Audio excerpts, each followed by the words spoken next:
সুপ্রিয় দর্শক, আসসালামু আলাইকুম। আপনাদের সবাইকে স্বাগত জানাচ্ছি এখনকার আলোচনায়। আপনাদের সঙ্গে আছি আমি সিরাজুল ইসলাম।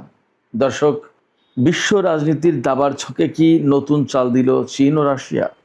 একদিকে শুরু হয়েছে দুই পরাশক্তির যৌথ মহড়া, অন্যদিকে প্রশান্ত মহাসাগরে চীনা সাবমেরিন থেকে ছোড়া হয়েছে পারমাণবিক অস্ত্র বহনে সক্ষম ব্যালিস্টিক ক্ষেপণাস্ত্র। এতে ক্ষুব্ধ জাপান, অস্ট্রেলিয়া ও নিউজিল্যান্ড। তাহলে কি ইন্দো প্যাসিফিকে শুরু হতে যাচ্ছে নতুন শক্তির সংঘর্ষ? আর আমেরিকার জন্য এর অর্থ কি? আজকের বিশ্লেষণে জানবেন পুরো চিত্র। দর্শক, বিশ্ব পরিস্থিতি এখন আমরা সবাই জানি টালমাটাল। মধ্যপ্রাচ্যকে কেন্দ্র করে পশ্চিমা রাজনীতি ভীষণভাবে উত্তপ্ত। বিশেষ করে আমেরিকা, ইসরায়েল এবং ইরানের মধ্যে প্রচণ্ড রকমের সামরিক উত্তেজনা। ইরানের পাশে চীন এবং রাশিয়া রয়েছে, একথা সবার জানা। যখন মধ্যপ্রাচ্য নিয়ে আমরা সবাই ব্যতিব্যস্ত, তখন পূর্বাঞ্চলে অর্থাৎ বিশ্বের পূর্ব দিকে চীন এবং রাশিয়া যৌথ মহড়া শুরু করেছে। একদম পুরো এক সপ্তাহ ব্যাপী চলবে এই মহড়া। 6 তারিখ অর্থাৎ আজ 6 জুলাই 2026 এই দিনে শুরু হলো চীন এবং রাশিয়ার যৌথ মহড়া। এই মহড়া চলবে আগামী 13 জুলাই পর্যন্ত। এরপরে এখানেই কিন্তু শেষ কথা নয়। এই মহড়া শেষের পরে পশ্চিম প্রশান্ত মহাসাগরে চীন এবং রাশিয়া যৌথ টহল অভিযান শুরু করবে।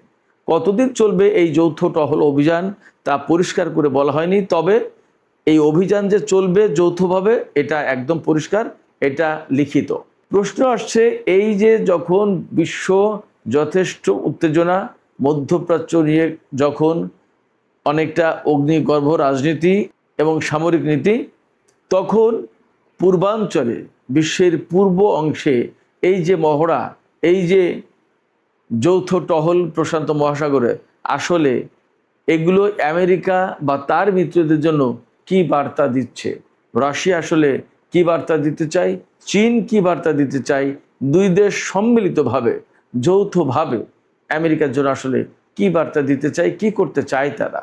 এপাশে একই সাথে আরেকটি গুরুত্বপূর্ণ খবর আছে, যেটা বলেছি, জাস্ট আমি আপনাদেরকে একটু স্মরণ করিয়ে দিই, তারপরে বিস্তারিত আলোচনা আসবো। চীন কিন্তু আজকে মহড়ার শুরুর দিনেই সাবমেরিন থেকে এমন একটি ব্যালিস্টিক ক্ষেপণাস্ত্র ছুড়েছে যে ব্যালিস্টিক ক্ষেপণাস্ত্র পরমাণু অস্ত্র বহনে সক্ষম। এটা কিন্তু বিশেষভাবে আমেরিকার জন্য স্পেশাল মেসেজ ক্যারি করছে, স্পেশাল সিগন্যাল। কি সেই মেসেজ আমি ভিডিওর পরের অংশে আলোচনা করব। প্রথমে যৌথ মহড়া কেন, এর গুরুত্ব কি, বিষয়টা কি, এইটা নিয়ে আমি মোটামুটি একটা দীর্ঘ আলোচনা করার চেষ্টা করি। আমরা সবাই জানি বেশ বহু বছর থেকেই চীন এবং রাশিয়ার মধ্যে কিন্তু ঘনিষ্ঠতা বাড়ছে, বিশেষ করে সোভিয়েত ইউনিয়নের পতনের পর এবং প্রেসিডেন্ট ভ্লাদিমির পুতিন ক্ষমতা আসার পর।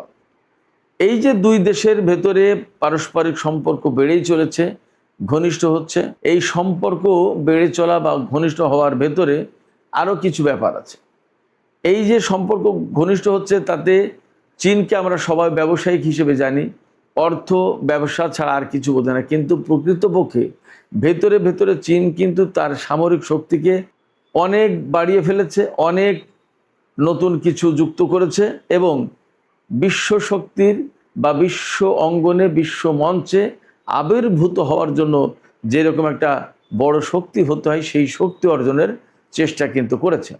ওপাশে সোভিয়েত ইউনিয়নের পতনের পর আমেরিকার মোকাবেলায় রাশিয়াকে দাঁড়াতে হলে একটা শক্ত অর্থনৈতিক সাপোর্ট বা সমর্থন প্রয়োজন ছিল। এই জায়গায় কিন্তু চীন সেই সাপোর্টের কাজটুকু করে গেছে। যেমন চীনের প্রয়োজন সামরিক শক্তি, তেমনি রাশিয়ার প্রয়োজন অর্থনৈতিক শক্তি।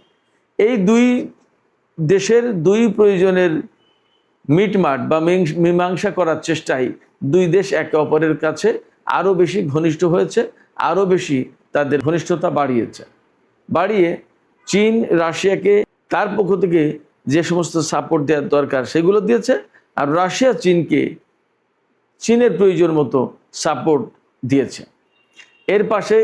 এর সাথে কিন্তু যুক্ত ছিল ইরান, আরও কিছু দেশ আছে, বাট মোটা দাগে কিন্তু রাশিয়া, চীন, ইরান এই তিন দেশের আন্তঃসম্পর্কটা বিশেষভাবে গুরুত্বপূর্ণ, সামরিক, অর্থনৈতিক, রাজনৈতিক, কূটনৈতিক সব ক্ষেত্রে।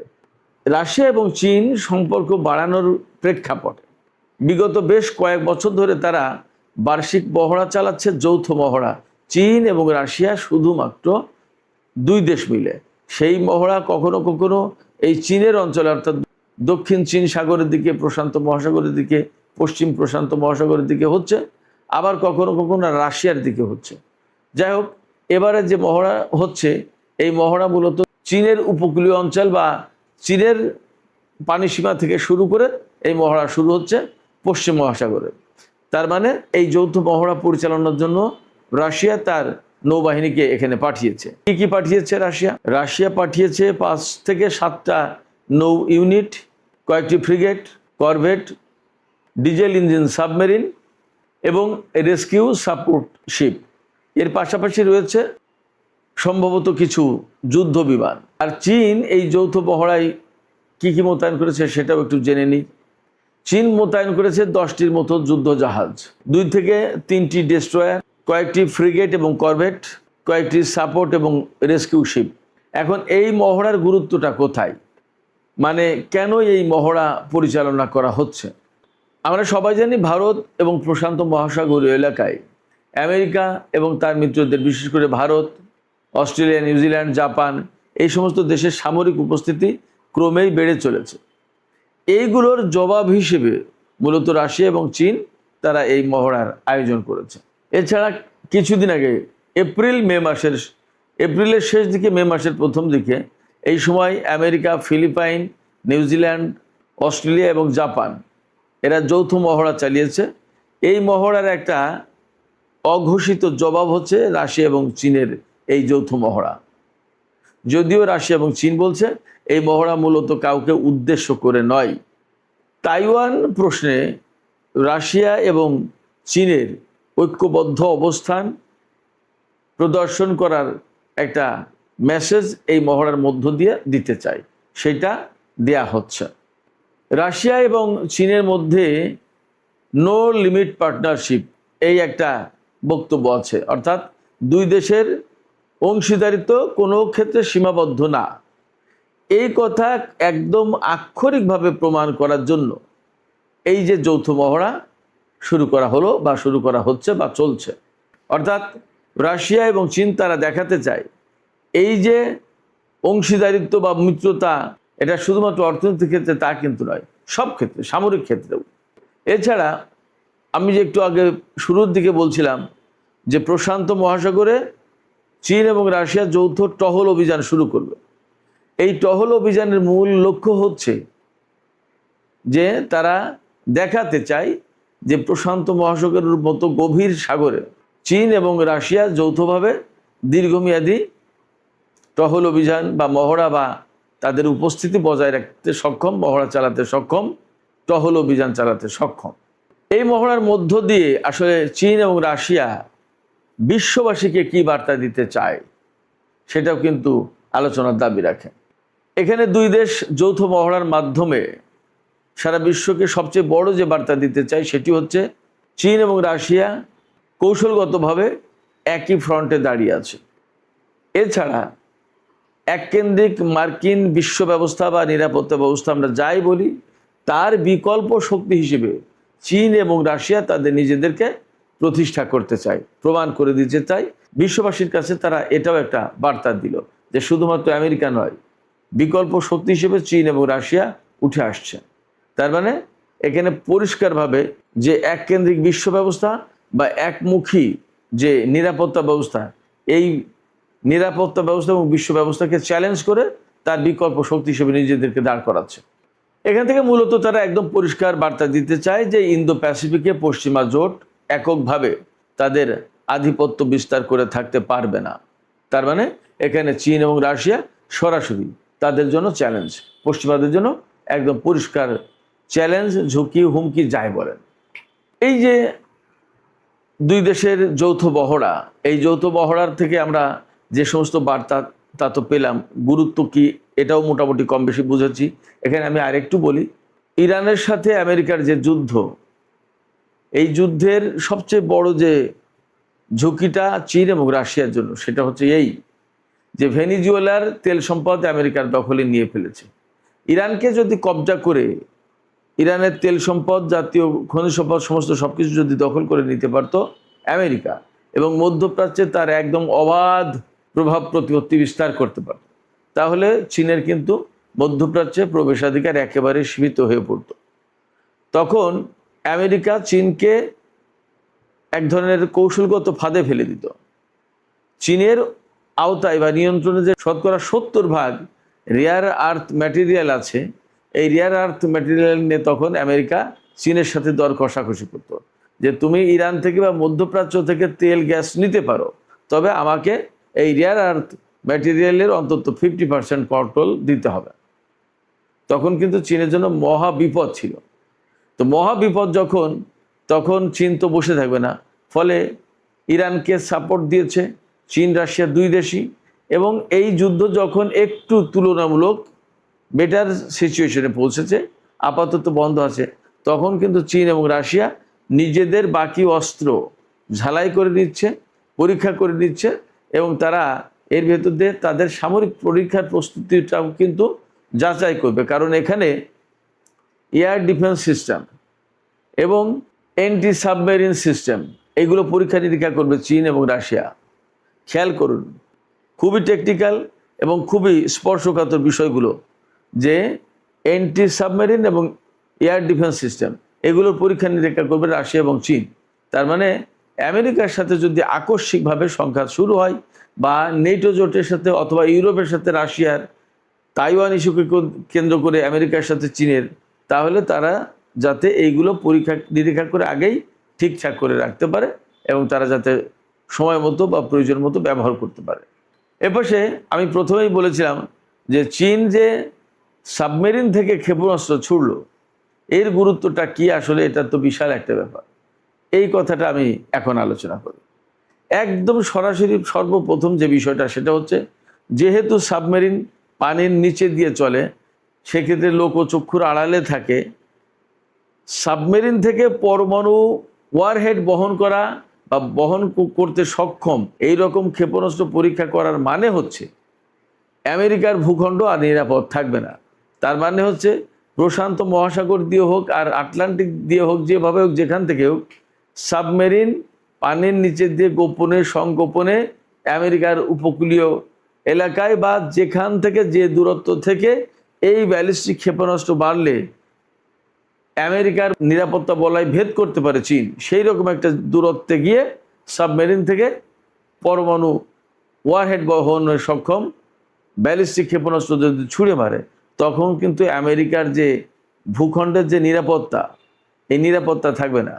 আমেরিকা তো এখন বিশ্বের বিভিন্ন দেশে যেখানে তারা যুদ্ধ করতে চায়, সেখানে ঘাঁটি আছে, বা নিকটতম ঘাঁটি থেকে তারা সৈন্য, যুদ্ধ জাহাজ বা বিমান, ক্ষেপণাস্ত্র প্রতিরক্ষা ব্যবস্থা এই সমস্ত নিয়ে এসে যুদ্ধ করে, এবং বিমানবাহী রণতরী পাঠিয়ে আমেরিকার মূল ভূখণ্ডকে সবসময় নিরাপদ রেখে বিশ্বের বিভিন্ন দিকে দিকে জনপদে জনপদে তারা যুদ্ধ করে যায়। আমেরিকার মাটি এবং আমেরিকার জনগণ অক্ষত থাকে, কোনো ঝুট ঝামেলার ভেতরে পড়ে না। কিন্তু এই সাবমেরিন দিয়ে পরমাণু অস্ত্রের পরীক্ষা বা পরমাণু অস্ত্র বহনে সক্ষম ব্যালিস্টিক ক্ষেপণাস্ত্রের পরীক্ষা, এটা যখন সফল হচ্ছে, তখন কিন্তু চীন আলটিমেটলি, চীনের সাথে যদি আমেরিকার সংঘাত কখনো শুরু হয় বা সংঘর্ষ শুরু হয়, তখন চীন একদম সহজেই এই সাবমেরিন পাঠিয়ে পারমাণবিক ওয়ারহেড সম্বলিত ব্যালিস্টিক ক্ষেপণাস্ত্র ছুড়বে আমেরিকার মূল ভূখণ্ডে। তখন কিন্তু আমেরিকার মূল ভূখণ্ড মোটেই নিরাপদ থাকবে না। যদিও চীন তার ইন্টারকন্টিনেন্টাল ব্যালিস্টিক মিসাইল আছে এবং তার কাছে হাইপারসনিক ক্ষেপণাস্ত্র আছে, যেগুলো দিয়ে চীন থেকেই সরাসরি আমেরিকায় আঘাত হানতে পারবে, কিন্তু সেগুলো আকাশপথে হয়তো বাধাপ্রাপ্ত বা ইন্টারসেপ্টেড হতে পারে, কিন্তু সাবমেরিন থেকে যখন হামলাটা করবে তখন ব্যাপারটা সহজ হয়ে যাবে। এই জন্য সাবমেরিন থেকে যে পরমাণু ওয়ারহেড বহনের সক্ষম ব্যালিস্টিক ক্ষেপণাস্ত্রের পরীক্ষা চালিয়েছে আজকে চীন, সেটি একটা নতুন অধ্যায় যোগ হলো চীনের সামরিক নীতিতে, এবং এটা আমেরিকার জন্য একটা বড় টেনশনের কারণ হলো। এই ক্ষেপণাস্ত্রের পরীক্ষা চালানোর পর নিউজিল্যান্ড, জাপান এবং অস্ট্রেলিয়া ক্ষুব্ধ প্রতিক্রিয়া ব্যক্ত করেছে। তারা খুব রাগ করেছে, তারা দুঃখিত হয়েছে, তারা ক্ষুব্ধ হয়েছে চীনের উপরে, যে কেন এরকম একটা পরমাণু ওয়ারহেড বহনে সক্ষম ক্ষেপণাস্ত্রের পরীক্ষা চালাচ্ছে, তাহলে কি চীন আমাদেরকে মারতে চায়? চীন আসলে কাউকেই মারতে চায় না, কিন্তু চীনকে যদি কেউ পায়ে পাড়া দিয়ে শত্রুতা করতে আসে চীনের সাথে, তাহলে চীন তাকে শিক্ষা দিয়ে দেবে। এটা হচ্ছে চীনের সামরিক নীতি। ফলে যদি আমেরিকা বা তার মিত্ররা যে কোনো দেশ যদি চীনের জন্য অহেতুক ঝামেলা সৃষ্টি করে, চীনকে যদি সামরিকভাবে আঘাত করে, তাহলে চীনও পাল্টা ব্যবস্থা নেবে। এই হলো খুব সহজ কথা। আমি প্রথমে প্রশ্ন রেখেছিলাম, তাহলে কি ইন্দো প্যাসিফিকে নতুন শক্তির আবির্ভাব ঘটতে যাচ্ছে বা নতুন শক্তির সংঘর্ষ হতে যাচ্ছে? না, এখনই আমেরিকার সাথে রাশিয়া এবং চীন যৌথভাবে যুদ্ধ শুরু করে দিচ্ছে, ব্যাপারটা এমন নয়। তারা যুদ্ধে লিপ্ত হয়ে যাচ্ছে, ব্যাপারটা এমন নয়। বরং ব্যাপারটা এই যে যদি কেউ তাদের সাথে শত্রুতা করতে আসে, যদি কেউ তাদের উপর হামলা চালায়, তাহলে তারা যাতে সমন্বিতভাবে যৌথভাবে ঐক্যবদ্ধভাবে জবাব দিতে পারে, তার একটা প্রস্তুতি।